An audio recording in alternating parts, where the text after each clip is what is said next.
wabarakatuh. Alhamdulillahirabbil alamin. Wassalatu wassalamu ala asyrafil anbiya'i wal mursalin nabiyina Muhammadin wa ala alihi wa man tabi'ahum bi ihsanin ila yaumiddin. Jamaah kaum muslimin wal muslimat rahimani wa rahimakumullah. Kita panjatkan puji dan syukur kita kehadirat Allah Subhanahu wa taala atas limpahan nikmat yang kita miliki ini, yang sering sekali saya ingatkan dan mungkin selalu saya ingatkan, bahwasanya semua yang kita miliki hanya dari Allah Subhanahu wa taala.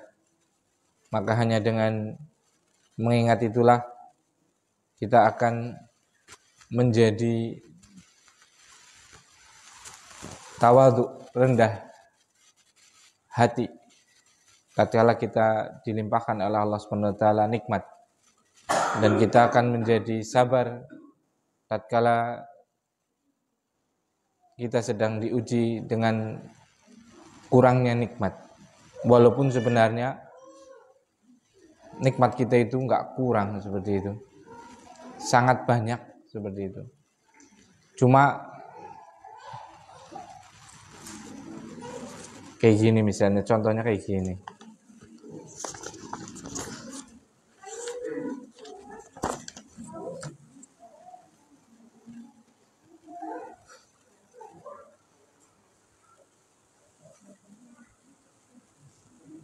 Ini contohnya kayak gini. Antum melihat apa sih? Bintang. Ya. Ini contohnya aja. Tatkala kita melihat antara nikmat dengan ujian itu seperti kita melihat ini. Tatkala kita melihat kayak gini, yang kita lihat adalah bintang. Padahal yang lebih gede adalah kertas putih sebenarnya. Iya kan? Itulah kebanyakan manusia dalam melihat nikmat dan ujian. Nikmat begitu banyak, ujiannya sedikit, tapi yang lebih dilihat adalah ujiannya. Contoh, sehat itu kita lama banget. Puluhan tahun kita sudah sehat, ya tidak? Tapi kalau sakit sehari aja, ngresulai ngedumel umumnya. Aduh gitu kan. Keselumbat gitu kan. Itulah hamba. Kita makan hampir enggak ada hari kecuali kita makan. Tidak pernah kita enggak makan dalam setiap hari. Walaupun kita puasa, pasti kita bisa buka dan bisa sahur. Ya tidak? Tapi tatkala mungkin ada satu hari di mana betul-betul enggak ada uang untuk beli beras, kufur, maksudnya ingkar nikmatnya begitu besar. Itulah manusia. Karena kita memang tadi banyak kufurnya. Banyak kufur maksudnya banyak ingkarnya. Nah, makanya barakallahu fikum, mensyukuri nikmat dan melihat nikmat itu wajib kita senantiasa mengingatkannya pada diri kita pribadi, karena kita diperintahkan untuk menyelamatkan diri kita sendiri dulu, kemudian kepada orang lain yang terdekat, kemudian yang terdekat, keluarga, masyarakat, dan kaum muslimin secara umum. Seperti itu. Makanya itu yang pertama, pandai-pandailah senantiasa kita melihat kenikmatan yang Allah SWT telah limpahkan kepada kita. Ternyata nikmat itu sangat banyak. Kemudian yang kedua, salawat dan salam kita berbanyak kepada baginda yang mulia Muhammad sallallahu alaihi wasallam, pada keluarganya, sahabatnya, dan seluruh kaum muslimin dan muslimat yang senantiasa berpegang teguh dengan ajaran beliau sallallahu alaihi wasallam. Kita melanjutkan membaca kitab yang kecil namun faedahnya sangat besar, yaitu Fadlul Islam, sampai pada bab firman Allah Subhanahu wa taala, "Wa may yabtaghi ghairal islami dina fala yuqbala minhu wa huwa fil akhirati minal khasirin." Itu surat Al-Imran ayat 85. Kemarin kita sudah bacakan ayatnya, kemudian hadis pertama juga. Siapa saja yang mencari selain Islam sebagai agama, maka pasti tidak akan pernah diterima dari orang tersebut, dan di akhirat pasti dia menjadi orang yang merugi. Al-Imran 85. Nah, beliau Syekh Muhammad At-Tamimi rahimahullah ta'ala memaksudkan bab ini, yaitu bab tertolaknya agama selain Islam. Nah, Islam yang tertolak itu kemarin ada dua maksud, yaitu Islam seluruh agama yang tertolak secara aslinya, yaitu yang menyelisihi agama Islam bermakna umum. Karena Islam kan memiliki dua makna, ya kan? Makna umum, kemudian makna apa? Khusus. Makna umum berarti apa?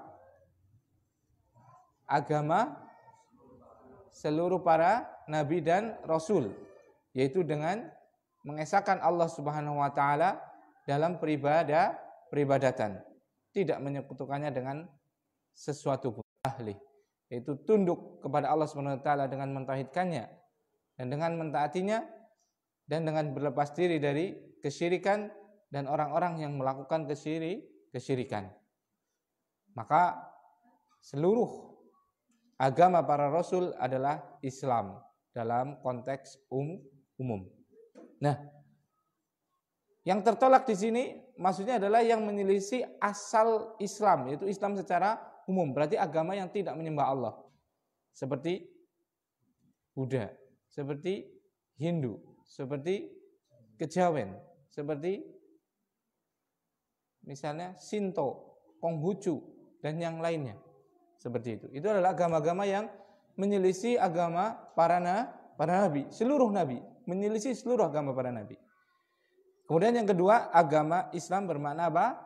Khusus, yaitu agama Islam setelah diutusnya Nabi Muhammad sallallahu alaihi wasallam, atau agama Islam yang dibawa oleh Nabi Muhammad sallallahu alaihi wasallam. Maka seluruh agama para nabi dan syariat para nabi sebelum Nabi Muhammad sallallahu alaihi wasallam, maka apa? Mansukh, terhapus, disempurnakan dan diparipurnakan oleh syariat yang dibawa oleh Nabi Muhammad sallallahu alaihi wasallam. Berarti orang Yahudi di zaman sekarang mereka adalah orang kafir. Orang Nasrani, pengikut Nabi Isa zaman sekarang, maka mereka adalah orang kafir. Orang Yahudi di zamannya Nabi Musa beriman kepada Nabi Musa, beriman kepada Allah dan juga kepada Nabi Musa, kemudian mati dalam keadaan seperti itu, maka mereka Yahudi yang masuk surga, Yahudi yang Muslim. Orang Nasrani yang beriman kepada Allah SWT, beriman kepada Nabi Isa alaihissalam dan mati dalam keadaan seperti itu, maka mereka adalah orang Muslim di zamannya dan mereka masuk surga. Itulah makna dari sabda Nabi sallallahu alaihi wasallam, iftaraqatil yahud ala ihda wa sab'ina firqatan kulluha finnar illa wahidah. Telah berpecah belah orang Yahudi menjadi 71 sekte. Semuanya di neraka kecuali satu. Berarti memang ada orang Yahudi yang masuk surga, bukan sekte yang sekarang. Sekte kapan Yahudi yang masuk surga? Yahudi yang di zamannya Nabi Musa alaihissalam, beriman kepadanya dan mati dalam keadaan keimanan. Begitu juga Sabda Nabi sallallahu alaihi wasallam, "Waftaraqatin nasara ila isnaini aw sintaini fa sab'ina firqatan kulluha finnar ila wahidah." Dan telah berpecah orang Nasrani, orang Kristen menjadi 72 golongan. Semuanya di neraka kecuali satu. Berarti di sini ada legalitas, ada penetapan dari Nabi SAW bahasanya ada orang Kristen yang masuk apa? Surga. Bukan Kristen di zaman sekarang. Tidak ada orang Kristen sekarang yang masuk surga. Tapi umat Kristen, umat Nasrani yang di zamannya Nabi Isa beriman kepada Allah dan beriman kepada Nabi Isa alaihissalam dan meninggal dalam keadaan seperti itu. Nah ini maka Islam yang kedua bermakna khusus ini adalah Islam yang dibawa oleh Nabi Muhammad sallallahu alaihi wasallam, dan seluruh agama sekarang yang tidak memakai syariat Rasulullah sallallahu alaihi wasallam maka masuk dalam firman Allah Subhanahu wa taala, "Wa may yabtaghi ghairal islami dina fala yuqbala minhu wa huwa fil akhirati minal khasirin." Bismillah. Kemarin juga disampaikan hadis yang pertama yang sudah kita berlalu penjelasannya, kemudian kita melanjutkan. Bismillahirrahmanirrahim. Qala al-mu'allifu rahimahullah ta'ala, berkata penulis semoga Allah Subhanahu wa taala meridhoinya, wa fis sahihi, dan di dalam sahih, maksudnya di sini adalah sahih Muslim, an Aisyah radhiyallahu taala anha, dari Aisyah semoga Allah Subhanahu wa taala meridhoinya, anna Rasulullah sallallahu alaihi wasallam qala, bahwasanya Rasulullah sallallahu alaihi wasallam beliau bersabda, man amila amalan laisa alaihi amruna fahuwa raddun. Siapa saja yang melakukan amalan laisa alaihi amruna fahuwa raddun, dan tidak pernah pada amalan tersebut ada perintah dan petunjuk dari kami, fahuwa raddun, maka itu adalah tertolak. Hadis ini diriwayatkan oleh Imam Muslim dari ibunda kaum mukminin yaitu Aisyah radhiyallahu taala anha. Hadis ini hadis yang sangat agung. Aslun min usulil Islam. Salah satu hadis tentang pondasi pokok agama Islam. Jadi tatkala ayat tadi yang sebagai babnya menunjukkan apa? Tidak akan pernah diterima agama selain Islam, maka di sini ada pengkhususan yaitu tentang amalan Islam, amalan seorang muslim. Amalan seorang muslim walaupun dia sudah Islam itu memiliki syarat untuk diterima. Jika tidak, maka sebanyak apapun yang ia lakukan maka tidak akan pernah diterima. Nah, dua syarat tersebut, yang pertama adalah apa? Ikhlas. Yang pertama adalah apa? Ikhlas. Ikhlas dari kata akhlasa yukhlisu ikhlasan, artinya ja'ala syai'a khalisan. Ikhlas itu adalah menjadikan sesuatu itu khalis. Khalis itu murni. Khalis itu apa? Murni. Itu ikhlas. Menjadikan sesuatu menjadi murni. Contoh.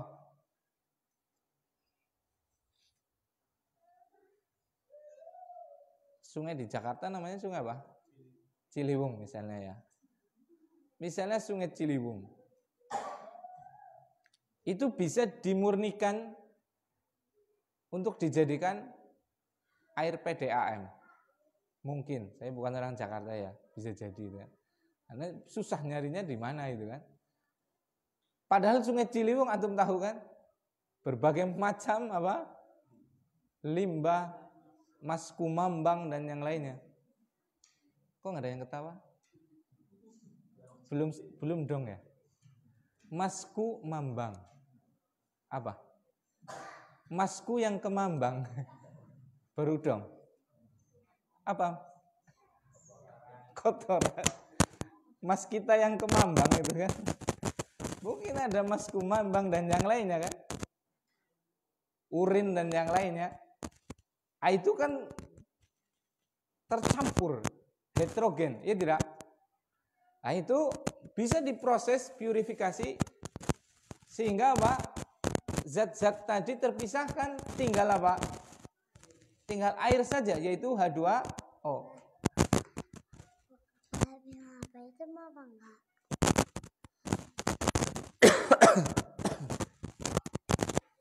Sehingga tersisa apa? H2O saja. Ya tidak? Proses purifikasi, pemurnian itulah yang namanya ikhlas. Menjadikan sesuatu menjadi apa?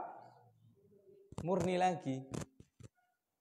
Dihilangkan urinnya. Dihilangkan apa? Masku mambangnya, seperti itu. Dihilangkan zat-zat yang lainnya sehingga tersisa apa? H2O yang suci, mensucikan, bisa untuk mandi dan yang lainnya. Itu. Nah, ikhlas itu seperti itu. Memurnikan. Memurnikan apa? Memurnikan niat kita dalam beribadah hanya untuk Allah Subhanahu wa taala. Karena orang beramal, barakallahu fikum, baik kita sholat, atau kita ngajar, atau kita belajar, atau kita bekerja, atau kita apapun dalam kehidupan kita, pasti banyak niat. Anak sing ngaji ngelete relasi. Kudu niat ngaji, ngelete apa? Networking. Ngelete relasi apa? Kerja kumpul ke anak Pak Fauzi, anak Pak Gobur, anak Pak Fauzi kok balik ngaji. Topokan bisnis seperti itu misal itu loh. Mungkin ada yang niatnya itu, gak boleh niat itu. Niat ngaji ikhlas karena Allah Ta'ala. Adapun setelahnya mau topokan apa sampai zuhur tidak ada masalah. Seperti itu. Itu contoh saja. Ada yang orang niatnya jualan itu untuk nyari untung. Loh, ya iya Ustaz, masa orang jualan nyari rugi? Masa orang jualan nyari rugi kan gak mungkin. Namanya orang jualan pasti nyari untung. Iya tidak? Yang gak boleh. Orang jualannya nyari apa? Ridho Allah Subhanahu wa ta'ala. Yang kita cari adalah ridho Allah Subhanahu wa ta'ala. Kita beribadah dengan berjualan. Kita beribadah dengan ngajar. Kita beribadah dengan belajar. Kita beribadah dengan sholat. Kita beribadah dengan semuanya. Amalan kita itu harusnya ikhlas karena Allah Ta'ala. Adapun misalnya kita beribadah dengan cara jualan, itu beda lagi. Kalau jualannya itu memang ya yang kita targetkan adalah untung.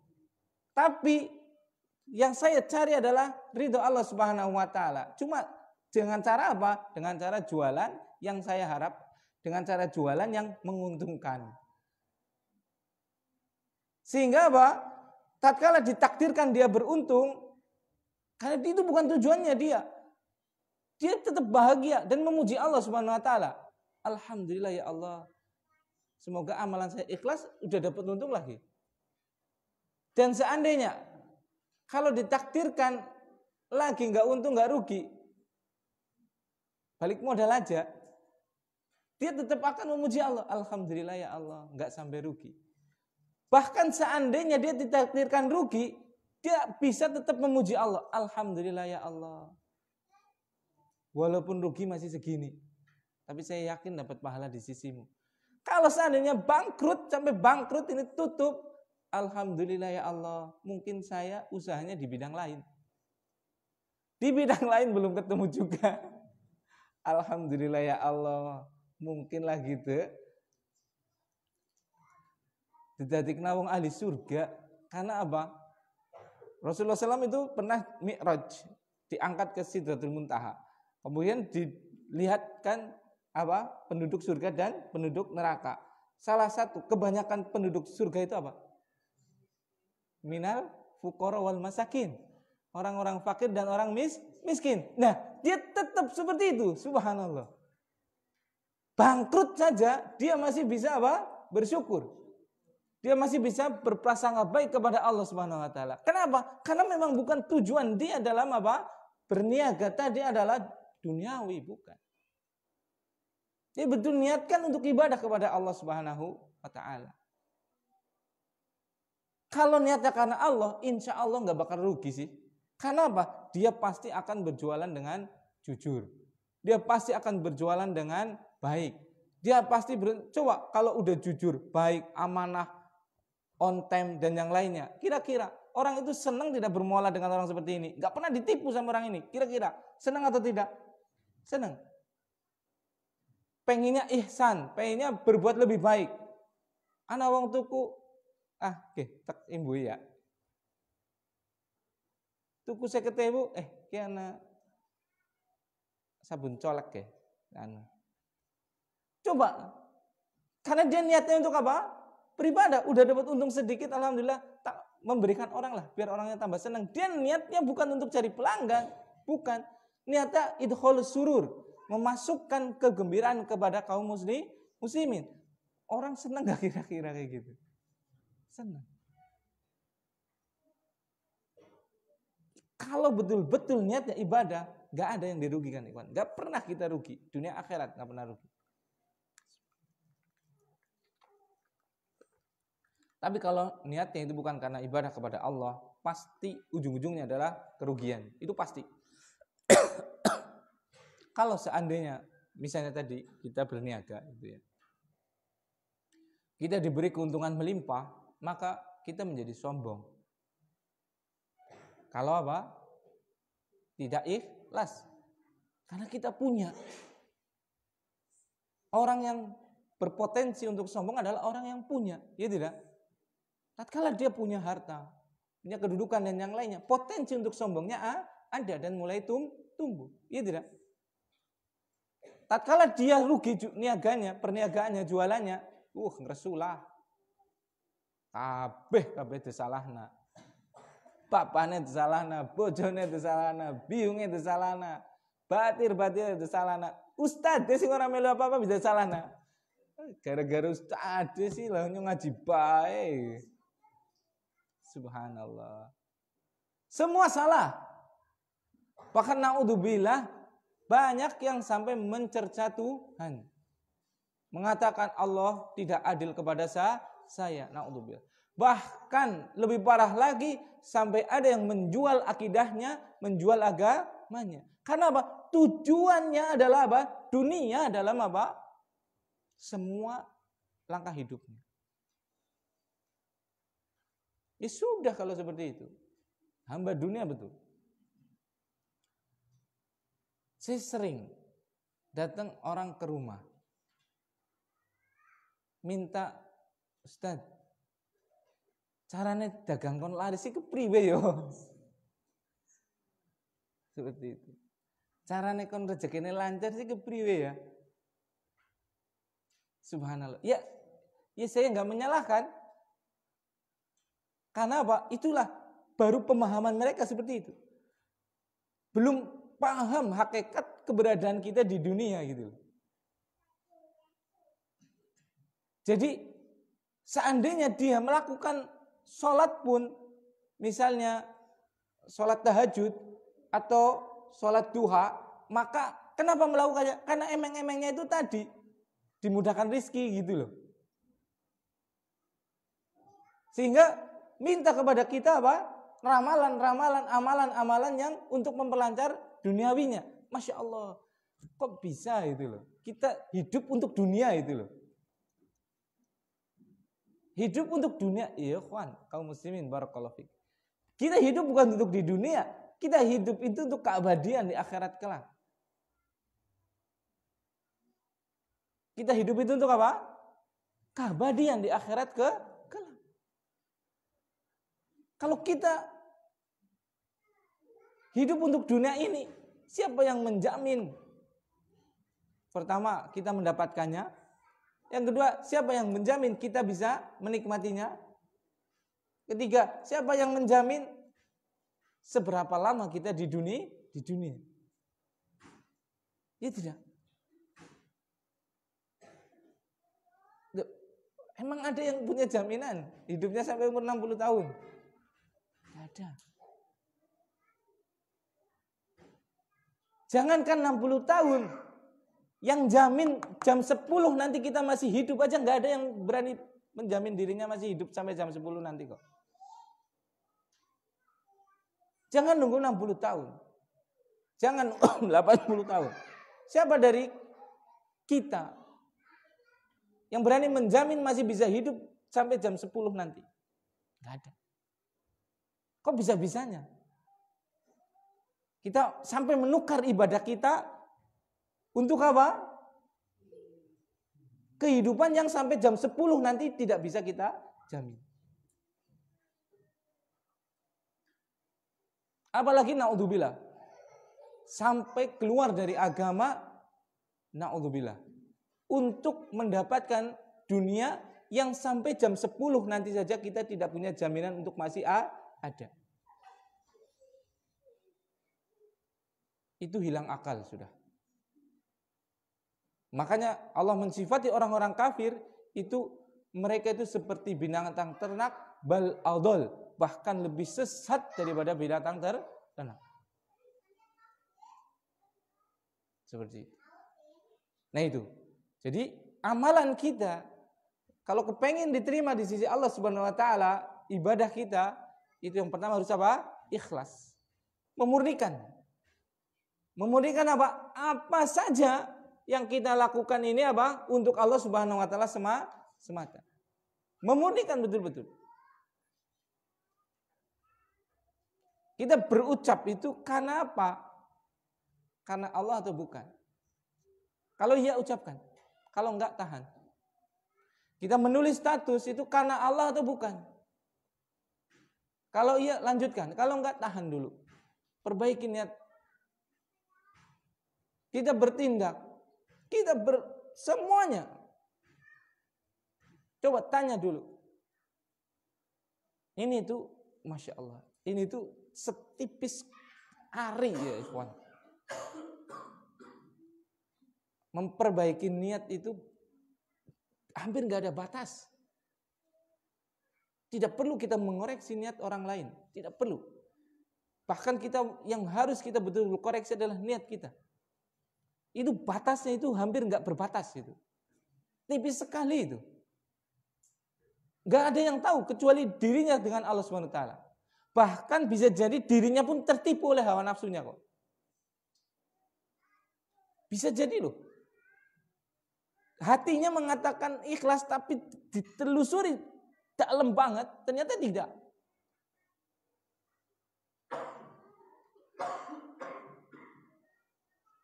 Zahirnya kelihatannya lillahi ta'ala. Bahkan hatinya dia kelihatan lillahi ta'ala. Dia memerangi dirinya untuk mengajar ini lillahi ta'ala. Tapi ternyata dikorek sama diri sendiri. Itu ternyata ada apa? Thalabus sukhrah misalnya. Ingin ketenaran. Ingin didengar. Ingin didudukan. Yang lainnya. Itu subhanallah. Itu tipis sekali. Ya tidak? Nah itu. Nah sekarang koreksi coba. Salat kita. Kenapa? Untuk apa? Sedekah kita. Nafkah kita untuk istri, untuk anak. Pekerja kita. Semuanya. Makanya para salafus soleh, para sahabat radhiyallahu taala anhum ajma'in, beliau itu orang-orang yang sering sekali muhasabatun nafas. Introspeksi dan mengoreksi jiwanya tersendiri. Sayyidina Umar radhiyallahu taala anhu sampai berkata, hasibu anfusakum qabla an tuhasabu. Ayo, hisab, koreksi diri kalian sendiri dulu. Gimana kalian hidup itu? Niatnya untuk apa? Qabla an tuhasabu. Sebelum kalian pasti akan dihisab kelak. Itu. Yang pertama ikhlaskan apa? ibadah kita. Ikhlaskan seluruh yang kita lakukan hanya untuk apa? Mencari keridhaan Allah Subhanahu wa taala. Kemudian yang kedua, amal itu diterima kalau muttaba'ah, mengikuti Rasulullah Shallallahu Alaihi Wasallam. Salah satu dalilnya adalah ini, hadis riwayat Muslim dari Ibunda Aisyah radhiyallahu taala anha, man amila amalan laisa alaihi amruna fahuwa raddun. Siapa saja yang melakukan amalan tapi tidak pernah ada perintahnya, tidak pernah ada contohnya, tidak sesuai dengan kami, fahuwa raddun, maka itu tertolak. Nah itu.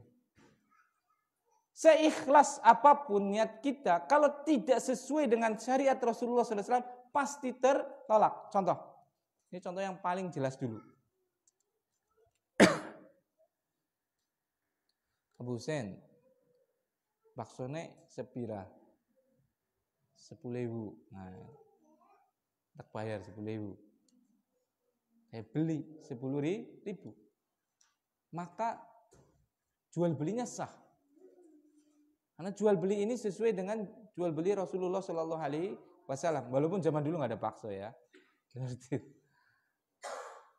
Tapi misalnya naudzubillah, kalau ada seorang laki-laki, naudzubillah, dia pergi ke Baturaden, kemudian ada mbak, pinten mbak, 300, dibayar. Jual beli kan? Ini lelaki laknat ini senang nah mendapatkan pelayanan dari perempuan ini. Perempuan ini pun senang karena mendapatkan apa? Uang. Iya kan? Dua-duanya senang. Tidak ada yang dirugikan kan? Jual beli kan? Sama dengan jual beli bakso saya ke Abu Husain kan tadi kan? Enggak sama lah. Kalau ini jual beli yang diizinkan, kalau ini jual beli yang diharamkan karena ini zina. Ikhlas, gak ada yang gak ikhlas itu. Laki-lakinya ikhlas loh, bayar 300.000 ikhlas. Ya tidak. Perempuannya naudzubillah juga ikhlas. Emang dia terpaksa? Tidak. Dia dengan senang hati. Sama-sama ikhlas. Tidak ada yang dirugikan. Ikhlas loh. Tidak yang dirugikan. Tapi adakah yang mengatakan itu tidak berdosa? Ada yang berani mengatakan itu sah, tidak berdosa? Tidak ada. Apa alasannya? Enggak merugikan siapapun loh. Menyelisih syariat Rasulullah Sallallahu Alaihi Wasallam. Walaupun suatu zaman itu akan dilegalkan itu. Naudzubillah. Zina akan diperbolehkan dan sekarang sudah mulai wajar. Alhamdulillah sekarang masih pada sadar seperti itu. Itu contoh, ya tidak? Contoh lagi dalam ibadah saya. Subuhan. Subuhan kan enak. Masih pagi. Udaranya seger. Nek duhur panas ya. Waktunya juga lagi semromong-semromongnya. Terus lagi sibuk mungkin, ya tidak? Sehingga dia tatkala subuh dia not salat subuh. Usolli fardhu subhi arba'a raka'atin. Dirubah menjadi 4. Diganti nanti dengan duhurnya yang 2. Dengan alasan apa? Subuh saya waktunya lebih panjang. Kemudian apa? Badan saya lebih fresh karena habis istirahat. Terus longgar. Kalau pas duhur nanti panas, terus saya sibuk lagi jualan atau lagi apa. Sehingga apa? Dia tuker itu 2 rakaat duhur kepada 2 rakaat apa? Subuh. Ikhlas lillahi ta'ala. Pertanyaannya, ada yang berani mengatakan itu diterima salat subuhnya? Ikhlas loh. Demi Allah dia ikhlas. Tidak pamer, tidak riya. Bahkan dia salat di mihrabnya istri pun gak tahu. Diterima subuhnya? Bukan cuma tidak diterima, dosa dia. Bahkan bisa keluar dari Islam karena apa? Merubah-rubah agama. Ikhlas loh itu loh. Ya tidak? Tapi tidak ada satupun kaum muslimin yang mengatakan sholatnya benar. Kenapa? Tidak sesuai dengan syariat Rasulullah Sallallahu Alaihi Wasallam. Jadi itu. Kita beribadah barakallahu fikum tidak akan pernah diterima kecuali terpenuhi padanya dua syarat, al-ikhlasu wal-ittiba'u. Ikhlas niatnya karena Allah Subhanahu wa taala, tidak ada tendensi apapun. Tidak ada maksud apapun. Yang kedua, mengikuti syariat Rasulullah sallallahu alaihi wasallam. Dalilnya sangat banyak. Dalil ikhlas. Wa ma umiru illa liya'budullaha. Tidaklah mereka diperintahkan kecuali untuk apa? Beribadah kepada Allah. Illa liya'budullaha mukhlisin. Dengan keadaan yang ikhlas. Dalil wajibnya untuk apa? Mengikuti syariat Rasul. Man amila amalan laisa alaihi amruna fahuwa raddun, hadis yang sedang kita baca. Dan ayat Al-Quran luar biasa banyak. Intinya itu. Intinya amal soleh itu harus apa? Ikhlas karena Allah sesuai dengan syariat Rasulullah Sallallahu Alaihi Wasallam. Jadi itu. Jangan kita berkreasi dalam agama kita. Makanya ini catat penting ini. Penting sekali. Kaidah yang sangat penting. Dan kalau kita amalkan hidup kita tenang, nyaman. Dan amalan diterima. Al-aslu fil ibadati at-tawakkufu. Wal aslu fil adati al-ibahatu. Asal, hukum asal maksudnya. Hukum asal dari ibadah adalah tawakuf, berhenti, tidak melakukan. Dan hukum asal dari adat, kebiasaan, muamalat, dan lainnya, sifat-sifat duniawi, itu adalah boleh. Saya ulangi, ini kaidah zahabiyah, kaidah emas yang penting banget. Kalau orang paham, maka hidupnya itu insya Allah amalannya diterima, dunianya bisa sukses.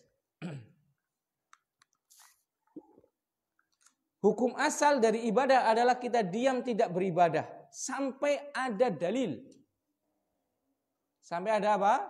Dalil. Dan hukum asal daripada adat, kebiasaan, muamalat, keduniaan adalah boleh sampai ada larangan. Masya Allah ini. Jadi enak hukum asal kita itu nggak usah beribadah sampai ada dalil. Kenapa kita sholat? Karena ada perintah sholat, ya kan?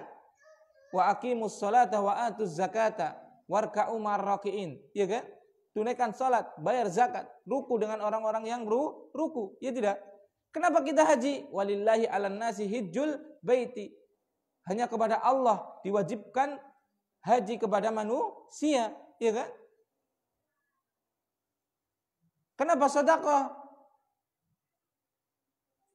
Ada dalilnya, ya tidak? Jadi itu. Kita nggak boleh beribadah kecuali ada dalilnya, kan enak. Jangan berkreasi di dalam ibadah. Pasti tertolak, pasti tertolak. Tidak mungkin diterima. Ini Rasul sallallahu alaihi wasallam yang berbicara, man amila amalan laisa alaihi amruna fahuwa raddun. Siapa saja yang melakukan amalan tapi tidak ada perintahnya dari kami, tidak ada petunjuknya dari kami, tidak ada syariatnya dari kami, kata Rasulullah SAW, fahuwa raddun, maka tertolak. Enak tidak? Enak sebenarnya kan? Kita cukupkan dengan apa? Apa yang ada pada Rasulullah Sallallahu Alaihi Wasallam. Tidak usah kita menambah-nambah. Kadang kalau kita menambah malah yang ada dari Rasul malah tidak dilakukan. Yang dari Rasul aja kalau kita betul-betul mau melakukannya tidak akan pernah mampu, tidak akan pernah mampu, tidak akan pernah mampu. Jangankan kita, sekelas para sahabat kibar pun belum tentu bisa mampu kecuali Abu Bakar radhiyallahu taala anhu. Coba misalnya dari bangun tidur, misal dari bangun tidur Misalnya dari bangun tidur, siapa yang hafal doanya? Hampir semuanya sudah hafal lah ya. Tapi masih banyak kaum muslimin yang nggak hafal doanya, ya tidak? Apa yang harus dia lakukan? Kemudian masuk kamar mandi, apa yang dibaca? Kaki mana yang didahulukan? Bagaimana cara buang hajat yang benar? Pipis yang benar, BAB yang benar, istinja yang benar, cebok yang benar, wudu yang benar. Kalau punya junub, mandi janabah yang benar. Habis itu keluar mandi, kaki mana yang dulu, apa yang didoakan. Habis itu pakai baju, apa doa pakai baju. Ya tidak. Habis itu keluar rumah mau ke masjid, apa doa keluar rumah. Habis itu sampai di pintu masjid, apa doa masuk masjid. Habis itu sholat tahiyatul masjid, bagaimana. Habis itu adzan, apa yang dilakukan setelah adzan. Habis itu iqamat, apa? Masya Allah. Kita mau melakukan yang ada contohnya saja, tidak akan pernah mampu. Saya katakan tidak akan pernah mampu, siapapun itu. Illa rahimahullah. Tidak akan pernah mampu. Kecuali yang dirahmati Allah, itu pun hampir nggak ada kayaknya. Kalau yang sehari itu sesuai dengan apa? Petunjuk Rasul. Kok bisa-bisanya kita melakukan amalan yang tidak pernah ada dalilnya dari Rasul, dari Allah Subhanahu wa taala. Ini bukan untuk apa? Kita menyalah-nyalahkan atau apa, tidak. Tapi ini untuk keselamatan kita. Untuk benar atau tidak apa? Amalan kita diterima atau tidak. Maka kewajiban bagi kita adalah menyampaikan. Makanya al-iqtisad fi sunnah khairun. Sederhana tapi sesuai dengan sunnah Nabi SAW itu lebih baik daripada kita apa? Banyak tapi tidak pernah ada tuntunan dari Rasulullah SAW. Dan itu pun kaidah itu sebenarnya bisa dibenar bisa enggak. Karena orang yang memperbanyak yang selain dari Rasul pasti dia akan meninggalkan yang dari Rasul. Itu sudah pasti. Seperti itu. Maka coba, mari kita apa? Dalam beribadah ini pastikan kita ada dalilnya. Pastikan kita ada dalilnya. Tidak usah menyalahkan siapapun. Cukup kita apa? Mencari kebenaran. Tanya kepada ustadznya, tanya kepada tuan gurunya, tanya kepada kiainya, tanya kepada apapun yang dia gurunya tadi, tanya. Kalau ibadah, mana dalilnya? Karena tadi, al-aslu fil ibadati at-tawaqquf. Hukum asal daripada beribadah adalah kita diam, tidak melakukannya. Bahkan sebagian ulama mengatakan al-aslu fil ibadati at-tahrim. Hukum asal dalam ibadah adalah haram. Gak boleh kita melakukan ibadah kecuali ada dalilnya tadi. Seperti itu. Pastikan itu. Sederhana jadi akhirnya kita. Enak. Dan kebalikannya, hukum asal daripada adat kebiasaan keduniawi itu adalah apa? Boleh sampai ada dalil yang melarangnya. Kita mau haji naik onta monggo. Naik NMAX kayak si Daeng itu enggak apa-apa. Naik jalan kaki ya silahkan. Naik kapal ya enggak apa-apa. Naik sepeda, ya nggak apa-apa. Naik pesawat, ya boleh. Itu duniawi itu. Yang penting hajinya itu harus di bulan Dzulhijjah. Di tanggal 9 Dzulhijjah, Arafah itu. Itu yang penting itu. Karena hajinya adalah ibadah. Adapun sampai ke sananya, itu adalah duniawinya. Maka silakan. Jadi nggak ada masalah. Perkembangan dunia, jangan dibalik. Duniawi nggak mau berkreasi, ibadah berkreasi luar biasa. Akhirnya sesat menyesatkan, dunianya ketinggalan. Jadi orang terlantar, miskin, ketinggalan dalam teknologi dan yang lainnya, tapi apa? Mabok agama. Ini parah kalau seperti ini. Melakukan ajaran agama yang tidak pernah ada tuntunannya. Sementara dalam apa? IT, teknologi, pembangunan dan yang lainnya nol belakang. Harusnya dibalik kaum muslimin itu beribadah sesuai dalil. Dunia bebas. Mau bikin jus itu sekarang bisa, masya Allah. Saya lihat itu di YouTube itu ada Ozati apa ya? Itu masya Allah itu kayak ahli teh dia itu ya, ahli teh dari Indonesia itu. Kalau lihat itu, masya Allah. Jadi dia berkreasi. Jadi coba teh yang bisa mengembalikan memori ke masa dulu gitu, katanya. Ya bukan berarti sihir ke masa dulu, enggak, mesti aromanya itu loh. Oh coba teh ini gitu loh. Terus diseduhin teh itu. Aromanya ini, kenapa ini itu? Teh dicampur ini, dicampur itu, masya Allah. Nah, begitu juga kopi gitu kan. Masya Allah. Itu bagus itu. Antum lihat kedetailan orang Jepang terutama. Itu yang orang paling detail dalam dunia itu. Itu luar biasa, ikhwan. Seluruh aspek dunianya itu detail itu. Harusnya orang Islam itu pada urusan duniawi detail, berkemajuan, berkemampuan itu.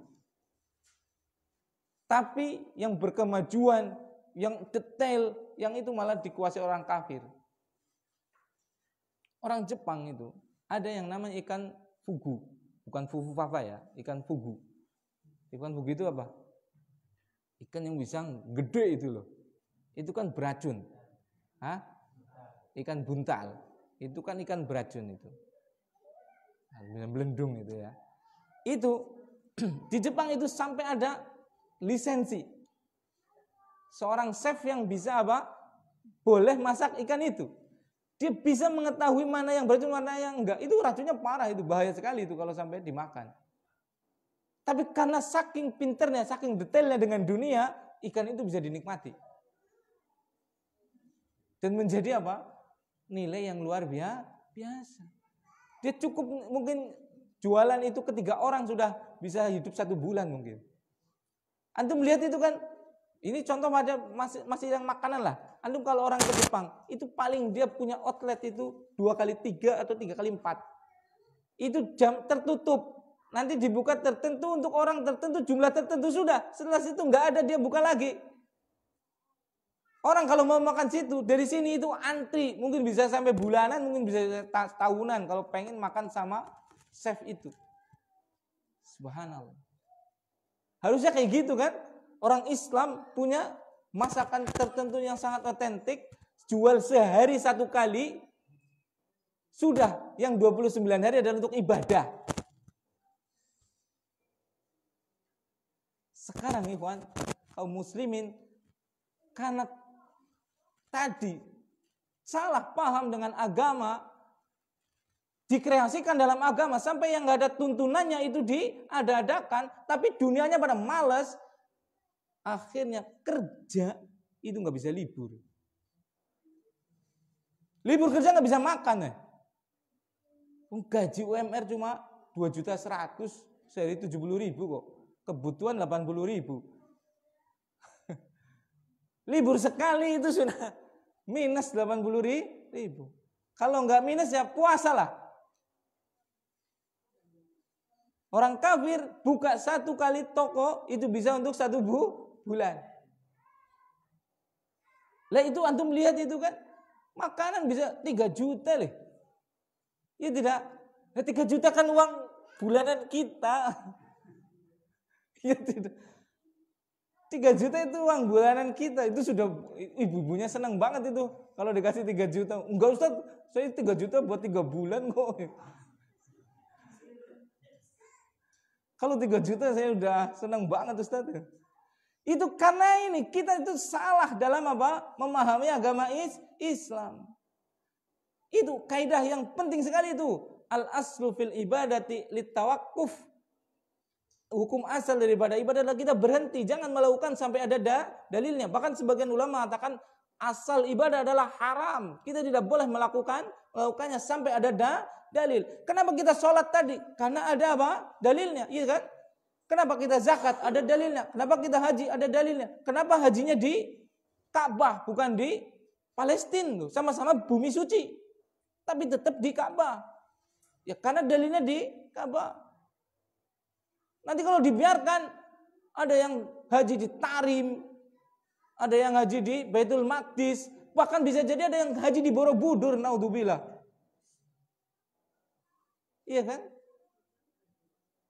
Yang penting ikhlas. Ya enggak gitu. Ikhlas dan ittiba. Ikhlas karena Allah Subhanahu wa taala dan sesuai dengan contoh Rasul sallallahu alaihi wasallam. Kemudian menyesuai Rasul, muwafaqatur Rasul, ittiba tadi itu pada 6 hal. Pada apa? 6 hal. Pertama pada jenisnya, kemudian kedua pada tata caranya, kemudian ketiga pada waktunya, kemudian keempat pada tempatnya,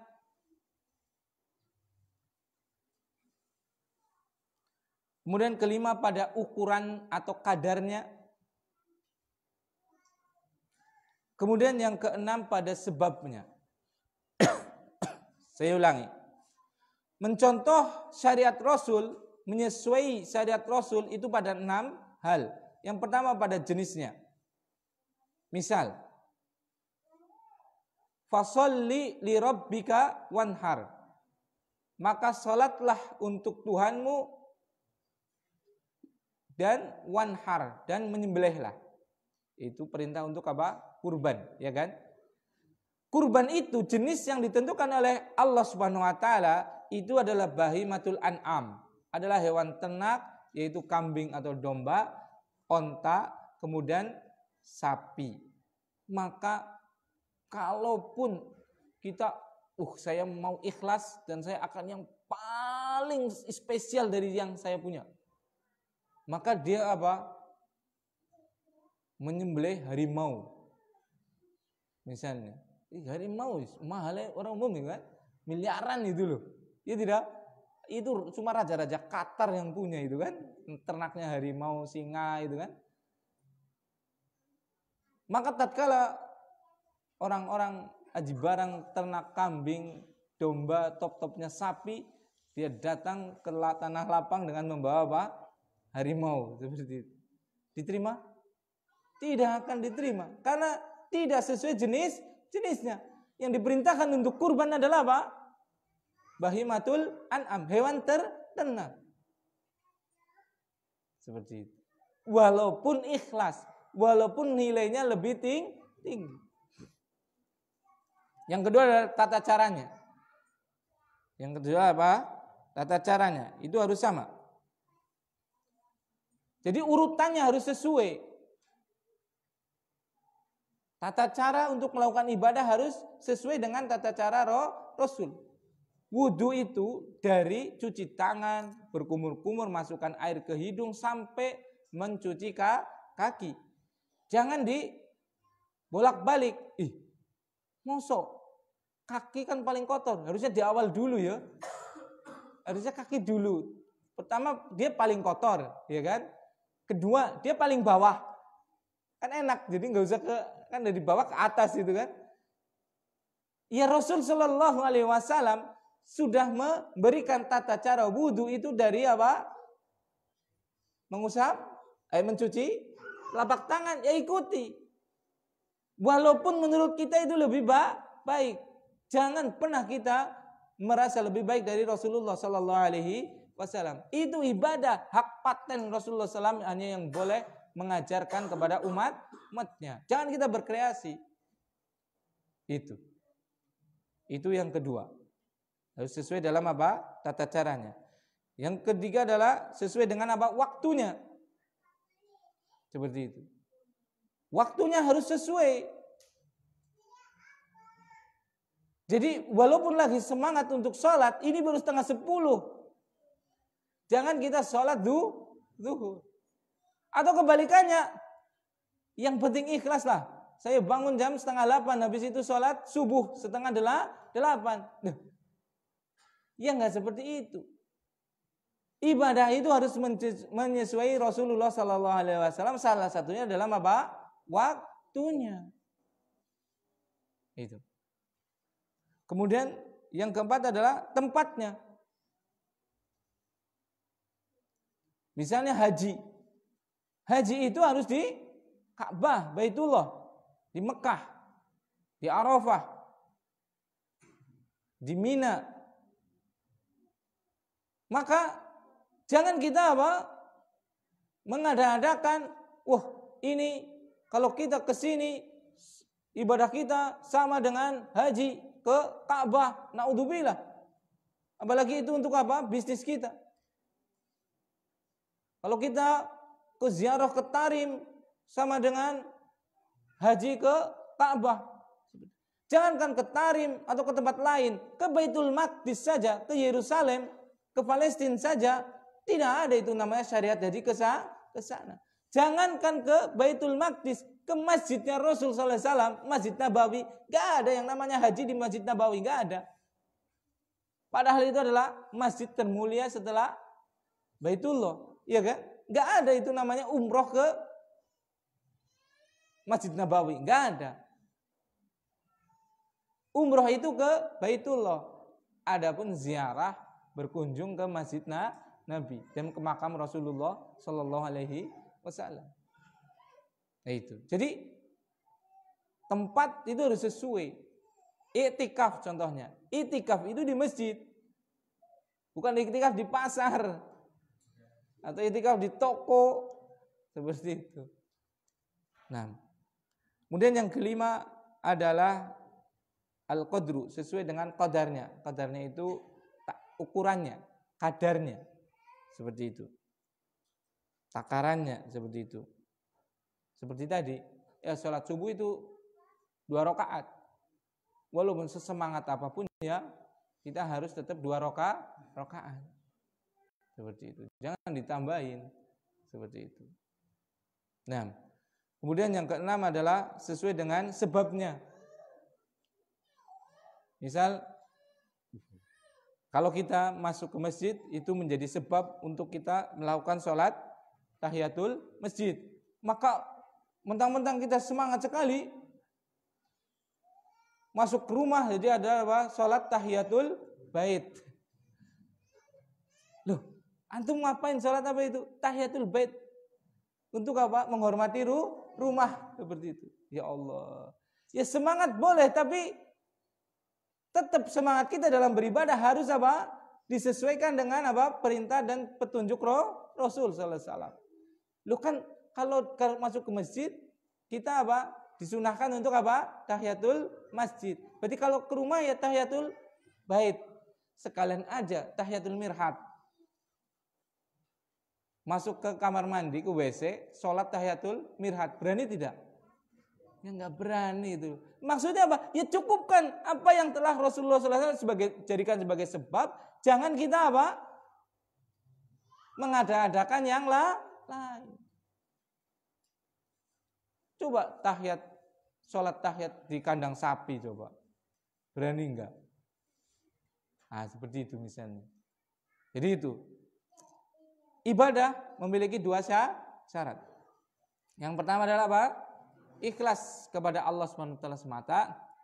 Yang kedua adalah harus ittiba, mengikuti sunnah Rasulullah SAW. Dan ittiba ini dalam 6 hal. Itu pada apa? Jenisnya, tata caranya, waktunya, tempatnya, kadarnya, dan sebabnya. Ini yang bisa saya sampaikan. Semoga Allah senantiasa membimbing kita untuk selalu di atas Islam yang hak.